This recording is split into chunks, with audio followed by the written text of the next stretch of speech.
तर विधान परिषदेसाठी राष्ट्रवादीच्या उमेदवारांची आज संध्याकाळपर्यंत उमेदवाराची घोषणा होईल। 70 ते 75 इच्छुकांचे अर्ज आले आहेत अशी माहिती राष्ट्रवादीचे प्रदेशाध्यक्ष सुनील तटकरे यांनी दिली आहे। विधान परिषदेबाबत आज देवगिरी निवासस्थानी राष्ट्रवादी काँग्रेसच्या कोअर कमिटीची बैठक पार पडली। या बैठकीला प्रदेशाध्यक्ष सुनील तटकरेंसह पार्थ पवार, दिलीप वळसे पाटील, छगन भुजबळ, हसन मुश्रीफ, धनंजय मुंडे, प्रफुल्ल पटेल उपस्थित होते। उद्या एक अर्ज भरला जाईल।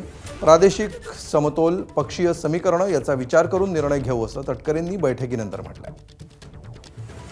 संध्याकाळपर्यंत पक्षाकडनं अधिकृत नावाची घोषणा त्या ठिकाणी निश्चितपणाने होईल, कारण आज मंत्रिमंडळाची पण बैठक आहे।